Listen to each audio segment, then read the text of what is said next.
ओम शांति। आज है 5 मई, शिव बाबा की साकार मुरली। आज बाबा कहते हैं, मीठे बच्चे, इस समय तुम सबकी वानप्रस्थ अवस्था है। तुम्हें वाणी से परे अब वापस घर चलना है।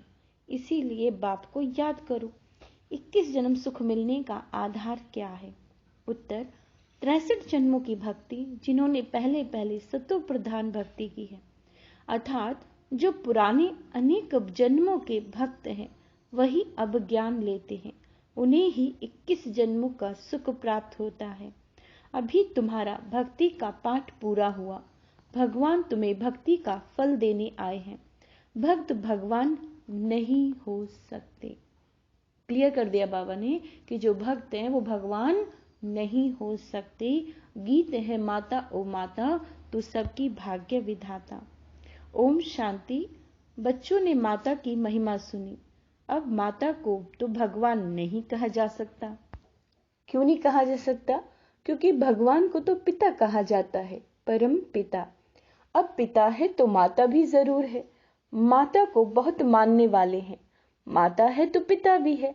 माता अपने को भगवान कह न सके, यह पॉइंट्स धारण करने की है। जगत अम्बा की कितनी महिमा है। ऐसे नहीं कहेंगे कि भगवान व बाप सर्वव्यापी है। नहीं। क्या कहा बाबा ने? नहीं। जब माता पिता कहा जाता है तो बच्चे भी हैं। अगर सर्वव्यापी है फिर तो सब भगवान हैं।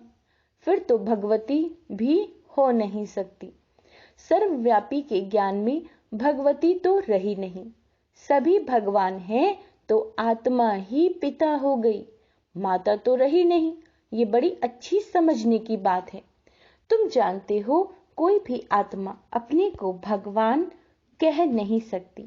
भक्त कहे हम भगवान हैं तो फिर माता सिद्ध हो नहीं सकती। और फिर भक्त तो पुनर्जन्म लेते हैं। भगवान तो पुनर्जन्म ले नहीं सकता। क्या कहा बाबा ने? भगवान तो पुनर्जन्म ले नहीं सकता। ऐसे तो नहीं, भगवान को अपना शरीर है। तो इस सर्वव्यापी की बात पर अच्छी रीति समझाना है। भक्तों के लिए भगवान चाहिए ना। अनेक भक्त ब्रदर्स और सिस्टर हैं। सभी भक्त हैं। आत्मा कहती है इस समय मैं भक्ति कल्ट में हूं। फिर आत्मा कहेगी अब मुझे बाप मिला है तो मैं ज्ञान में हूं। आत्मा ही ज्ञान सुनती है। भक्त तो पुनर्जन्म लेते हैं। भगवान तो पुनर्जन्म ले नहीं सकते। यह इनका शरीर नहीं है। यह तो सभी जानते हैं। 5 तत्वों का शरीर ले भगवान को जन्म नहीं लेना है। वह तो पर काया प्रवेश करते हैं। ये ब्रह्मा विष्णु शंकर भी सूक्ष्म वतन वासी हैं। तो हर एक बात अच्छी रीति बुद्धि में बिठानी है। आत्मा कहती है मैं एक पुराना शरीर छोड़ दूसरे में प्रवेश करती हूँ। पुराना शरीर छोटा है, वह बड़ा है। एक छोड़ दूसरा लेती हूँ। यहाँ तो अचानक भी छोटे बड़े का शरीर छूट जाता है, परंतु वहां तो बड़ी आयु होने पर समझते हैं अब पुराना शरीर छोड़कर नया लेना है। बाबा कहते हैं तो ये ज्ञान आत्मा में है ना। आत्मा पुनर्जन्म लेती है। परमात्मा के लिए तो नहीं कहेंगे। ब्रह्मा विष्णु शंकर को भी परमात्मा नहीं कहेंगे। वे भी सूक्ष्म वतन वासी हैं। बाबा तो मूल वतन वासी है। और कोई नहीं समझते कि परमात्मा मूल वतन निर्वाण धाम के रहने वाले हैं। निर्वाण धाम अर्थात वह वाणी से परे धाम है। इसीलिए वानप्रस्थ नाम पड़ा है। वाणी से परे अवस्था में जाने के लिए 60 वर्ष की उम्र के बाद जब बूढ़े होते हैं तो वानप्रस्थ लेते हैं। यहाँ तो तुम छोटे बड़े सब समझते हो कि हम वानप्रस्थी हैं। आत्मा कहती है मुझे वाणी से परे स्थान में जाना है। आत्मा को मेल कहा जाता है। जब शरीर में आती है तब आत्मा कहती है इस समय मुझे मेल अथवा फीमेल का तन मिला है। तो आत्मा को अब वानप्रस्थ में जाने का पुरुषार्थ करना है। आत्मा को मेल कहा जाता है। अब ध्यान देंगे सभी, बाबा क्या कह रहे हैं? आत्मा को मेल कहा जाता है। आत्माएं कभी वानप्रस्थ नहीं लेती, परंतु यहाँ बाप समझाते हैं आत्मा तो मेल है। क्या है? मेल। तुम सभी आत्माओं की वानप्रस्थ अवस्था है। अब सबको वापस जाना है। मैं तुम सबको वापस ले जाने के लिए आया हूं। इसीलिए अब मुझे याद करो तो मेरे धाम में आ जाएंगे। यह कोई मनुष्य कह न सके। सुप्रीम रूह बाप ही कहते हैं। सन्यासी उदासी ऐसे बच्चे बच्चे कह बात नहीं कर सकेंगे। बाप का ज्ञान किसी में है नहीं। पूछो भगवान का है कि पूछो उनसे कि भगवान कहाँ है, तो कहेंगे सर्वव्यापी है। गोया भगवान का ज्ञान किसी में नहीं है, इसीलिए भक्ति करते हैं भगवान से मिलने के लिए, परंतु कैसे और कब मिलेंगे यह किसी को पता नहीं है। बाप कहते हैं कोटों में कोई मुझे पहचानते हैं। मनुष्य तो सरसों मिसल आता है। इनमें कोई जो सिकी लदे हैं वही आकर मुझे पहचानेंगे। क्या कहा बाबा ने कि मनुष्य सरसों मिसल है, मगर मुझे पहचानेंगे वही जो मेरे सिकी लदे बच्चे हैं। बाप से अपना वर्षा लेंगे। तुम समझा सकते हो कि इस समय सभी भक्त हैं, चाहते हैं कि हम भगवान से भक्ति का फल लेवें। अगर तुम सब भगवान हो तो फिर भक्त तो कोई हो ना सके। अगर तुम सब भगवान हो तो बाकी तुमको और क्या चाहिए? तुम ही भगवान हो गया ना। भक्तों को फिर मिलना है भगवान से। अपने को भगवान कहना यह तो एक इंसल्ट है। ध्यान से सुनेंगे, इससे बड़ी इंसल्ट कोई होती नहीं। अल्लाह से तो हम बहिश्त का वर्षा लेना चाहते हैं। तुम कहते हो हम अल्लाह है। बाबा क्या कहते हैं? तुम कहते हो, बाबा क्या कह रहे हैं कि तुम कहते हो हम अल्लाह हैं। अब तुम ही जज करो। तुमको कोई कहे हम अल्लाह हैं, ये कैसे हो सकता है? अल्लाह तो सबसे बड़ा है। ये बहुत समझने की बातें हैं। कभी भी कोई अपने को अल्लाह या भगवान कह ना सके। बाप सबका एक होगा, ऐसे बहुत कहते हैं। परमात्मा सर्वव्यापी है। अरे तुम भगवान हो, हम तो नहीं मानते। हम तो भक्त हैं, आशिक हैं उस माशूक के। एक परमात्मा को ही पतित पावन कहा जाता है। तुम समझा सकते हो कि तुम्हारे बड़े तो कहते रहे रचयिता और रचना बेअंत, तुम फिर अपने को रचयिता कैसे कहते हो? बीज बेअंत हो नहीं सकता। झाड़ को बेअंत कहते हैं। इतने पत्ते आदि गिन नहीं सकते। एक बीज से कितनी टाल टालियां पत्ते आदि निकलते हैं। तुम हो चैतन्य, बोलते चलते हो। सबसे बड़ी महिमा मनुष्य की होती है। बाप कहते हैं मैं आकर बच्चों को सारे ड्रामा का राज समझाता हूं। यह बना बनाया ड्रामा है ना। ड्रामा के ऊपर क्या कहते हैं बाबा? ड्रामा के ऊपर चलते रहना है। तुम बच्चों, बाप के बच्चे स्वदर्शन चक्रधारी बनते हो। क्या बनते हो?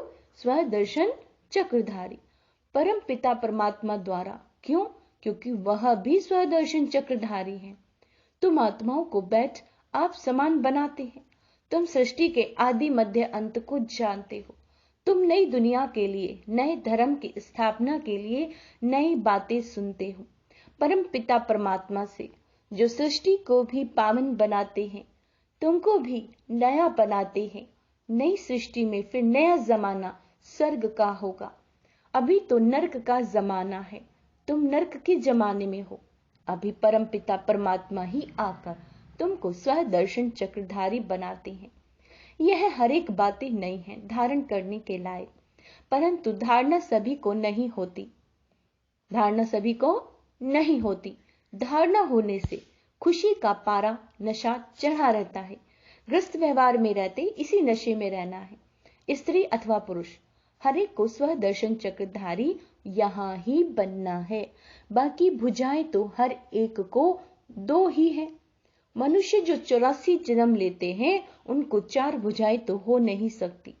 तुम ऐसे कभी नहीं सुनेंगे कि शंकर को 100 या 1000 भुजाएं हैं। ब्रह्मा को भुजाएं दिखाई हैं। 4 भुजा वाले ब्रह्मा के पास गया, 1000 भुजा वाले पास गया। ब्रह्मा की संतान वृद्धि को पाते रहते हैं तो कितनी भुजाएं हो जाएंगी? प्रजापिता है ना, सृष्टि रची है तो बरोबर बाहें हैं। बाकी मनुष्य कोई 4 या 6 भुजा वाले होते नहीं। सूक्ष्म वतन में तो कुछ है नहीं। यह सब बाप बैठ समझाते हैं। कहते हैं इसने दादा ने भी बहुत शास्त्र पढ़े, गुरु किए, वह है भक्ति मार्ग।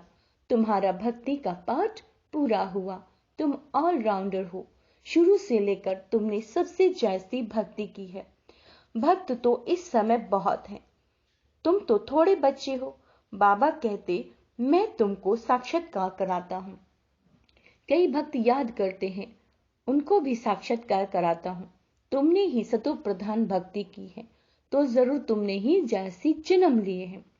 63 जन्म तुमने भक्ति की है, उसकी एवज 21 जन्म तुमको सुख मिलता है। क्या मिलता है? सुख मिलता है। कितनी समझने की बातें हैं। इसीलिए नए जो आते हैं उनसे फार्म भराया जाता है। फार्म बड़ा अच्छा है। तुम्हारा गुरु कौन है? गुरु किया तो जरूर भक्त ठहराना। तुम ही भगवान हो तो गुरु क्यों किया? भगवान आज बाबा क्या कह रहे हैं कि तुम ही अगर भगवान हो तो तुमने गुरु क्यों किया? भगवान भगवान को गुरु कैसे बनाएगा? भक्त भगवान से मिलने के लिए गुरु करेंगे। तुम भगवान खुद ही हो, बाकी गुरु से क्या बनोगे? बड़ा युक्ति से, रमजाबाजी से समझाना है। रोज नई नई बातें समझाते हैं। मल्ल युद्ध में बड़ा युक्ति से लड़ते हैं। कहां से फलाने को अंगूरी लाऊं, तीर मारूं। मनुष्यों ने आदिदेव ब्रह्मा को महावीर कह के मुंझा दिया है। आदिदेव ब्रह्मा को क्या कहा है? महावीर। कोई महावीर को हनुमान कहते, कोई हनुमान में महावीरता दिखाई है, क्योंकि कहा वह महावीर, फिर उनका नाम पवन पुत्र रख दिया। आदिदेव तो ब्रह्मा है। अब बाबा क्लियर करते हैं कि आदिदेव जो है वो है ब्रह्मा और मनुष्य है। जगत अम्बा भी मनुष्य। इतनी भुजाएं आदि कहाँ हैं? माता को इतनी भुजाएं हो तो हमको भी होनी चाहिए। वंडरफुल बात है ना? ऐसे नहीं। क्या कहा बाबा ने? ऐसे नहीं है। सभी धारण कर ज्ञान के उस नशे में रहते हैं। नंबर वार उन सत्संगों में कोई ऐसी बात नहीं रहती। यह तो स्कूल है। नंबर वार बच्चे हैं। कोई को माया का तूफान आया और यह गिरा, इसीलिए ब्राह्मणों की माला नहीं बन सकती। क्या कह रहे हैं बाबा? कोई को माया का तूफान आया और यह गिरा, इसीलिए ब्राह्मणों की माला नहीं बन सकती। फाइनल जब बनेंगे तो उसको रुद्रमाला कहेंगे। तुम रुद्र शिव बाबा की संतान हो। रुद्र यज्ञ रचते हैं तो रुद्र का चित्र बड़ा बनाते हैं, बाकी छोटे छोटे सालिग्राम बनाकर पूजा करते हैं। बाप बैठ गुइया बातें सुनाते हैं। जो सर्विसेबल बच्चे होंगे उनको अच्छी रीति धारणा होगी और समझा सकेंगे। यह तो बड़ा सहज है। हम आत्मा हैं, कहते हैं ब्रदरहुड। आत्माएं सब भाई भाई हैं। भाई भाई कह फिर आपस में लड़ते हैं। क्या कह रहे हैं बाबा? कि भाई भाई कहते हैं और फिर आपस में लड़ते हैं। जब कहते हो ब्रदरहुड, फिर फादरहुड कैसे कहते हो? सब ईश्वर कैसे कहते हो? सब भगवान भाई भाई कैसे हो सकते हैं? वह तो सब आत्माओं का बेहद का बाप है। कितनी सहज बात है। तुम जानते हो ब्रह्मा द्वारा नई दुनिया की स्थापना होती है, फिर आहिस्ते आहिस्ते बढ़ती है। 1 से 2, 2 से 4 ऐसी वृद्धि को पाते रहते हैं। बरोबर प्रजापिता ब्रह्मा है तो जरूर नई सृष्टि रचता होगा। जगत पिता वह है रचने वाला। तुमको रचा है प्रजापिता ब्रह्मा द्वारा। नई सृष्टि प्रजा की रचना रचते हैं, अर्थात पुरानी को नया बनाते हैं। मनुष्य फिर समझते हैं सागर में पीपल के पत्ते पर आया। अच्छा, उसको फिर किसने रचा? यह बाप बैठ समझाते हैं। बाप बैठ समझाते हैं कि नई प्रजा कैसे रचते हैं। वहां स्वर्ग में गर्भ में जैसे कि क्षीर सागर में आराम से बैठे हैं। उस समय ज्ञान नहीं रहता। शास्त्रों में तो कैसी बातें लिख दी हैं। प्रलय भी बड़ी और छोटी दिखाते हैं। वह कहते हैं प्रलय होती है, मगर अब शिव बाबा क्या कहते हैं कि प्रलय कभी होती नहीं है। मैं आता हूं ब्रह्मा द्वारा भारत को पतित से पावन बनाने। पतित दुनिया में मुझे आना पड़ता है। तुम जानते हो कल्प कल्प हम बच्चे द्वारा बच्चे बाप द्वारा भारत को पतित से पावन बनाते हैं, एक एक को भू भू करते हैं। सब विकारी पतित हैं, बाप है पतित पावन। उन द्वारा हम भी खुदाई खिदमतदार बनते हैं, हम भी पावन बनते हैं और बनाते हैं।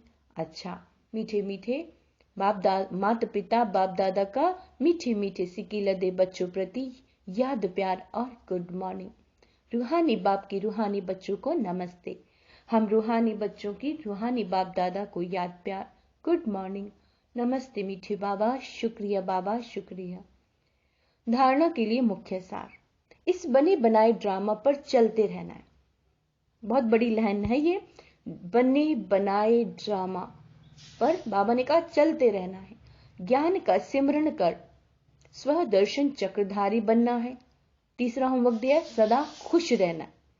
बने बनाए ड्रामा पे चलना है, ज्ञान का ध्यान करते हुए, चिंतन करते हुए स्व दर्शन चक्रधारी बनना है और सदा खुश रहना है।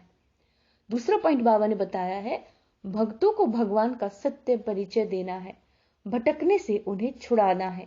ब्रह्मा की मददगार भुजा बन खुदाई खिदमतगार बनना है।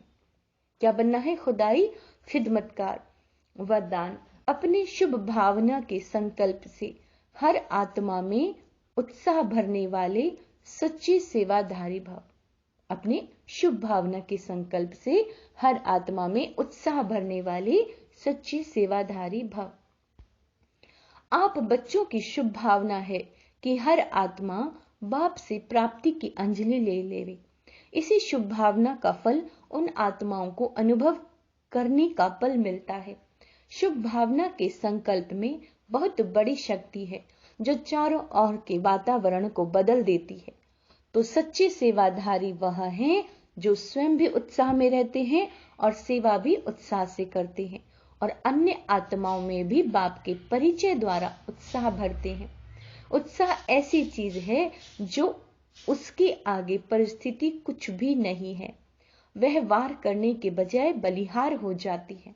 स्लोगन है, बाप दादा से अटूट प्यार है तो ईश्वरीय मर्यादाओं पर चलना सहज अनुभव करेंगे। अगर बाबा से बहुत बहुत अटूट प्यार है तो जो मर्यादाएं हैं उन पर चलना कोई मुश्किल नहीं लगेगा, सहज लगेगा।